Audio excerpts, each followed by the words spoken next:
Hey guys, Anthony, 4x4 Diesel. We've got some information here. This is going to be one of those really informative 10 videos in one type thing, and if it goes for longer, it's probably because it's 15 or 20. Let's just see how we go. Firstly, the air filters. This is the air filter out of a 1GD FTV, actually out of our 2019 1GD FTV, which I don't recommend you buy something like that. Stick with a 1KD FTV. It's a very torquey engine in comparison, and it's not surprising being only a 2755cc, but I'll try not to whinge about that in this video. Love the vehicle, not the engine or the transmission software, okay? And people talk about the new one. Let's not talk about it yet. It's still a 2755cc. We'll get to that later in other videos. This air filter.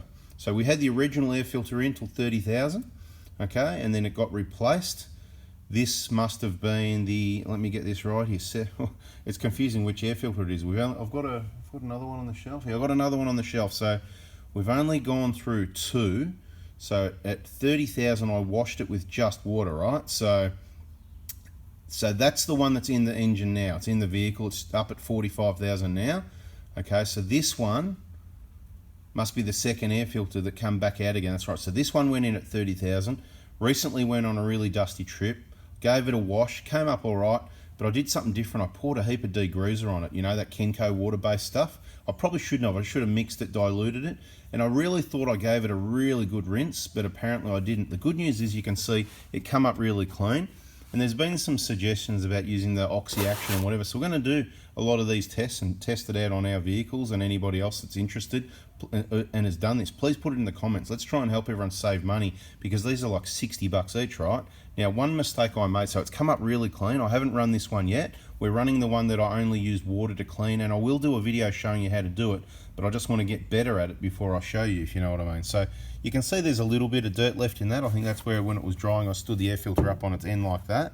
And the other mistake, like I said, too much air filter. So this, too much degreaser, sorry. This is a bit of staining. It's not dirt from the degreaser, which I'm not worried about, but next time I do it, less degreaser, I will dilute it, and I'll probably try out the oxy action. One other thing I want to mention while we're at it, if you've been watching our videos and the leaking air filter saga, right, these 1GDs, whatever, it's not just those, it's lots of vehicles, but my preliminary findings so far are that this part of the filter seems to filter fairly well. The seal works if you put grease on it and you tighten up the clips a little bit. It definitely works. But as I've said in those videos, you've got to understand that the engine's going to pull the air it needs from somewhere. It's not going to just stop running, right? Maybe if it's completely blocked and it's idling, but it is going to rip the air in from somewhere. It'll bloody pull, it'll tear this to pieces. It'll probably tear the sides out, which leads me to show you. In the last video, we noticed that the dust was getting through the sides here, right? Now, it's not broken or leaking or anything like that. It's more open there, right? So what I'm going to do, we like to see this leaking a few times. So there'll be another video with that air filter showing the dust on the clean side. And then what we're going to do with this one, this air filter here, I'm going to spray some K&N filter oil on the ends of the filter here, right? Just here, not up here, to help, because that'll pick up and stop any dust from coming through there. And then we'll see the next place the dust comes through, right? Because see here, you can see it's really well folded tight, but you get to the end there, see it's a lot more open, right? And you've only got that very kind of, I mean, it's the same thickness material, but it just looks a lot more open. So that's obviously a path of least resistance that it wants to come through. And if there's going to be some dust there, and once the worse the filter becomes blocked in dust, the more it's going to pull dust through the finer stuff with the air, which in my opinion probably isn't going to hurt the engine at all. They put up all that EGR soot, but look, the cabin filter also, we've started to do similar to that. Even though there's a lot less in these, I mean, look at it, it's just a bit of paper. There's not even plastic in this. It's just bloody, there's nothing of it. It's ridiculous, right? So this is a genuine one. I think they're about 60 bucks, maybe 70 bucks. I don't know. I've never purchased a genuine one, because aftermarket ones you can get for about 10 bucks. And it's just a cabin filter. It's not your engine. So what we did with this one, I blew it out and there was still a lot of dust in it. Had it in the vehicle, I could smell a bit of dust in it, so I thought, you know what, risk it for the biscuit before I throw it in the bin. I didn't hit it with a pressure washer. Could probably put it in a bucket with the oxy action as well. That'd probably work well, but I want to see the dirt coming out a little bit, so I just got the garden hose on jet, you know, so sort of pressure. So, you know, it's got all these are a bit, you know, because they would like that when they dried, but it doesn't matter about that. The air's still going to go through the filter, but this one's grey. I don't know if it was grey, because the replacement one was white. I don't know if it's some permanent colouring. It must be just a different material they've used at the manufacturing at that point anyway. So just remember to follow the directions. It'll either have an arrow for which way is facing up, or if it has an arrow pointing downwards, it's saying direction of flow. And it doesn't really matter which way they go, as long as you put it the same way, because if the dirt's piled on here and you take it out and you put it in that way, it's going to go blow in your face. That'd be funny. Anyway, that's what we got for you on air and cabin filters at the moment. This one will go back in the vehicle. If there's any issues in our R&TU, that's research and tell you, I'll let you know, yeah, no, that was a bad idea, these started leaking, whatever the case may be, or it wasn't, whatever. I'll let you know. So I'm not suggesting you do this at this point. I'm letting you know how the R&TU is going, and I'll let you know as we know more. I just wanted to show you this as well, one without the battery in the way, where they've got the air filter one-way valve to let any water and dust out round the wrong way, so that literally just turns anti-clockwise, spin it 180 degrees around and carefully put it back on without breaking it. It's not easy to break, but you need to be careful because you're not used to doing this sort of thing. Okay. Obviously, people haven't been watching videos, getting themselves educated, because everyone should be out checking their battery terminals now, making sure they're pushed all the way down. See that, how the terminals, see it's sitting proud, and there's about 3 mil underneath it. What about this one? So that one's better, right? But this one, not happy, Jan. The aftermarket Ryco Z699. No bottom bracket because, you know, they're too small. I've been told they've changed, but we went off them years ago after years of telling Ryco that the base was 2mm too small, so we now use genuine. It's not much of a price to pay considering you're not going to change it for 40,000 Ks. So this underbonnet one, we recommend changing it every 40,000. We're about to do that.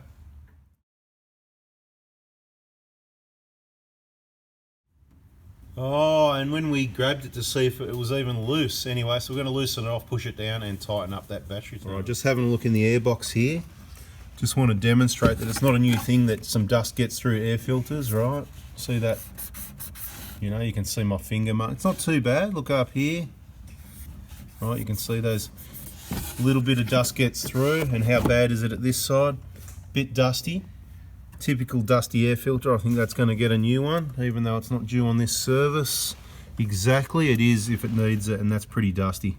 If you do a lot of off-road, you do need to probably, I'd recommend applying the grease to the rubber seal and change your air filter more regularly, because it's going to, if it's blocked, the engine is going to pull the air it needs, and that includes past the seal or through the element. You can see what's going on the inside. It's not too bad, but yeah, best to keep it clean if you can. Just doing a quick random inspection on one of our 4x4 diesel workshop partners to see, they reckon that I said, have you cleaned the port sheet? He goes, yeah, injectors are ready to go in. So let's have a look.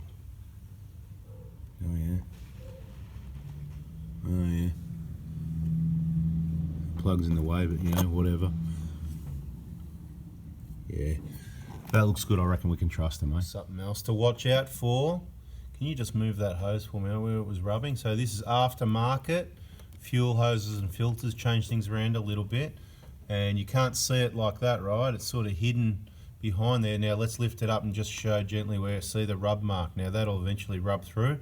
So make sure you check all your fuel hoses, like we've said before, that they're not rubbing on anything. And if you can, put some of that corrugated split tubing over it. See middle of the picture?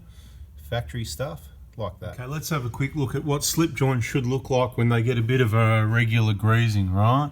Little bit of mess around things, unfortunately, but see, it's what it takes to keep a little bit of grease there and keep it, you know, nice and wet and lubricated, yeah? So, not dry like you've seen in other videos, the way the Toyota dealers leaving, they've had 4 opportunities, 10, 20, 30, 40,000 Ks, 4 opportunities to lube that driveline, and there's not a speck of grease anywhere, and it's bone dry.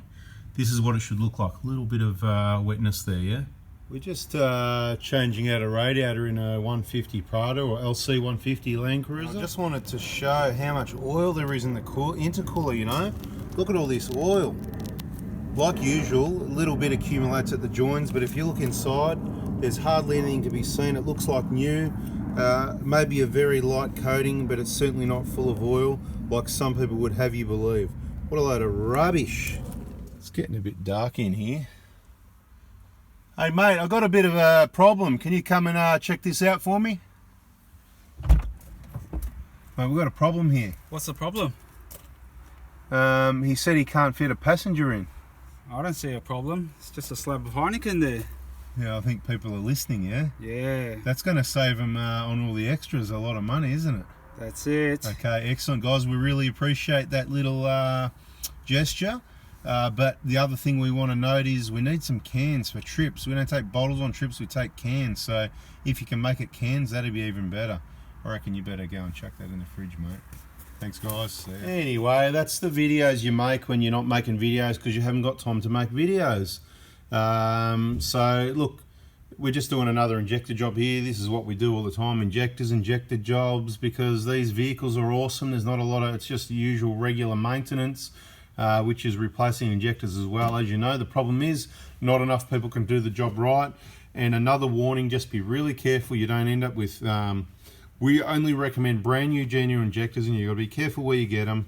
So wait for me. If I'm not around or stock's running low, we believe there could be some shortages, bit of a warning. Anyway, I'm out of here. That's a video. Hope you liked it. Please give us a thumbs up if you did, and subscribe, turn the bell on so you don't miss the next one. We'll be getting back onto some nice new fresh videos. Still got some really awesome ones in the bank there that'll be coming out, and we'll get some fresh ones happening soon. Thanks for watching, guys. Remember, turn the bell on, subscribe so you don't miss out. Thanks for watching. See ya.